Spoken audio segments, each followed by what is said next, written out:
are with them. Amen. So you can get a reflection like this each day of the year by going to prolifereflectionsforeveryday.com, and you can get this book. Well, friends, tonight at 7 o'clock Eastern Time, I want you to join me live with the President of the United States. We're going to go to his rally, and we're going to bring that to you on all these platforms where you're watching us now. And I want to urge you to watch the rally speech with me. The reason that this is so important is that in the midst of our politics, we so often are led to believe things about candidates that aren't true. The spin, the fake news is rampant, and we have a simple antidote to that. And I have a very simple suggestion for you to overcome that. And it is listen to the sources for yourself.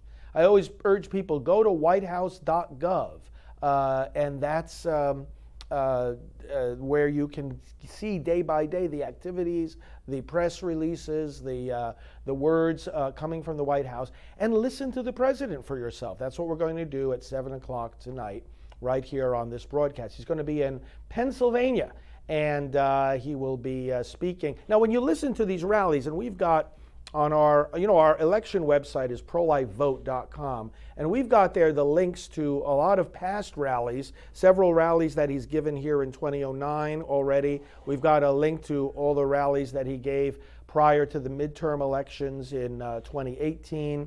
And when you listen to these rallies, you end up hearing, first of all, his policies, okay, and the policies that he endorses and is working for. And secondly, the things we believe in as Americans. He articulates them very, very clearly, starting with the right to life. And then you will also hear the progress. So we got the policies, the convictions and beliefs. You'll hear about the progress that has been made concretely in improving America, whether it's economy, military, help for veterans, help for the poor, lowest unemployment rates, higher wages, creation of jobs, national security, our standing in the world, and then, of course, our values in the defense of religious freedom and the defense of the unborn and the defunding of the abortion industry. You'll hear the concrete progress, the measurable progress, the proven results that have come with this presidential administration and with the Republican Senate, the judges, the courts. How can we fail to mention that? The president just had his 106th federal judge confirmed the other day from the Senate, 2 in the Supreme Court, 40 in the appellate courts, 64 in the district courts, and counting. Many, many more to be confirmed, and this, of course, changes the courts for a generation. These people serve for a lifetime. The point I'm making is you'll hear in the rally speech the progress that has been made, and then you'll hear about one more thing. You'll hear about the dangers of the Democrat Party and their platform and their policies and their proposals and their principles. The danger of that. I want to say something to you very, very clearly, brothers and sisters. We here now, as we prepare for the elections, are fighting for everything that we have in America. We are fighting for our entire republic, our entire way of life, our entire system of freedom and self-governance. That is what we are fighting for in this election. It's not just this person or that personality or this party or this policy or this problem. This is big. This is about fighting for America, because our whole system of government and the freedoms that we have, thanks to, of course, first of all to God and to the wisdom of the founders, is at risk and is under attack. And the president lays out clearly how these things are in danger from the radical Democrat Party. Very simple. It's really very simple. It really shouldn't become overly complicated, and we should not fail to understand the connection between religion and politics. So many people are so grateful to me and happy, when they hear a priest speaking in this particular way. And It's sort of like, why in the world should this be an exception? You look at the early history of our country, and there are volumes and volumes. One of these days I'll bring them here, put them here on this table. There are volumes of books of political sermons.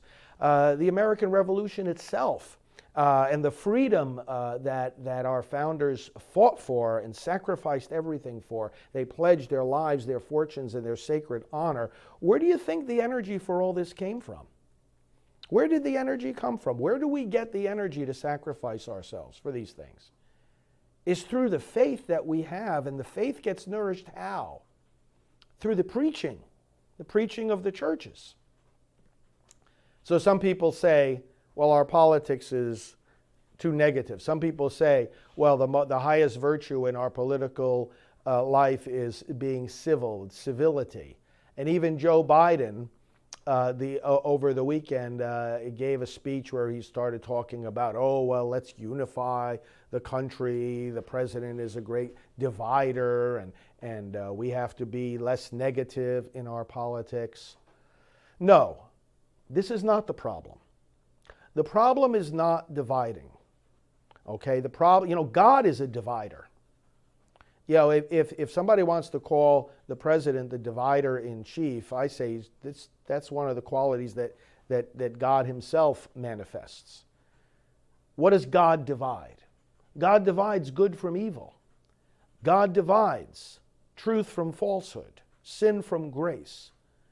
There is a division in this country because some people love this country and some people hate this country. That's why there's a division.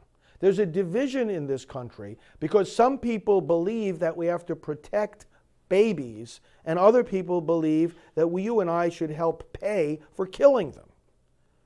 That's the divide. Some people who acknowledge that we are under God, and others who deny God. That's the divide.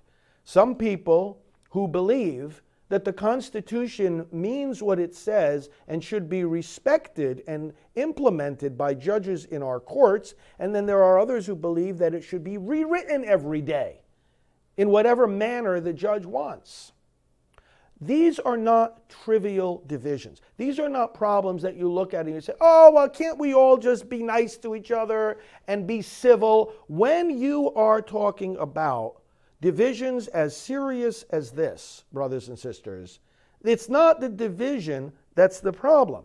It's the wrong, dangerous policy that some people are trying to implement. It's the wrong and dangerous direction that some people are trying to go. And in a situation like that, you want division. You need division. We can't have any kind of pro-choice, pro-baby killing tolerated in this country. We can't have in America the welcoming of people who oppose the values of America. So for somebody to stand up for what is right, the only people that are gonna complain about that are the people who are committed to the opposite. And that's why you'll get the people who are on the wrong track saying things like, we can't be so divided, this is terrible, we all have to be nice to each other. The greatest virtue in our politics is not civility. The greatest virtue is truth-telling, speaking the truth. Because it's only when we speak the truth, it's only when we look at what the problem is and name it for what it is that we're going to be able to start to solve it. People who don't appreciate the depth and the importance of the problems that we're facing are only they're going to look at it in a very superficial way, and they're only going to see, there's disagreement, and there's these people criticizing those people, there's all this negativity. I urge you, brothers and sisters, help your fellow citizens to think deeper. Go deeper than just on the surface level. There's all this negativity and division. Don't get caught there. Don't get stuck there. Ask the deeper questions, which begin with, what is it exactly that we are divided about? And are those issues that is worth being divided about? Remember the prophet Elijah? The prophet Elijah brought the people together and said, listen, how long are you going to straddle the fence? How long are you going to wobble along with two different opinions? If the Lord is God, then serve him. If Baal is God, then serve him. But what he was saying was there has to be a division. Jesus Christ himself said, do not think that I have come to bring peace. I have come to bring division. I have come to bring a sword. He said he would divide families right down the middle, much less nations. Of course. Because truth and falsehood have nothing in common. And brothers and sisters, it is time for us to take a stand on the right side of the division. To take the stand with the truth, with what is good, with grace, with life. That's my message for today. Join me tonight, 7 p.m. Eastern Time. We're going to listen to what the president has to say. People can argue, oh, I don't agree with this, I don't agree with that. Fine, that's what our political system is about. But at least let's talk about what we heard and not talk about what we didn't hear. You see what I'm saying? The problem is not that there are disagreements. The problem is that people disagree about what they did not hear. Let's start first things first by hearing what the president has to say about what we believe, about the progress we've made, about the policies we fight for, and about the dangers that face us from the radical Democrat Party. Let's listen. Then we can begin to talk. So join me tonight, 7 p.m. Eastern Time, right here. Now may the Lord bless you. May he give you a wonderful day, strengthen, protect you, and answer all your prayers. In the name of the Father, and of the Son, and of the Holy Spirit. Amen. This is Father Frank Pavone of Priests for Life. But you know what? When you and I take up this call and we talk about abortion, if we speak about it in church, we're told we're too political. If we speak about it in the political arena, we're told we're too religious. If we speak about it in the world of the media, it's too disturbing. In the world of business, it's too distracting. In the world of education, it's too controversial. In the streets, it's too disruptive. So abortion, if abortion is wrong, where do we go to say so? We go into the churches, we go into politics, into the media, into business, into education, and into the streets. Some churches haven't wanted gun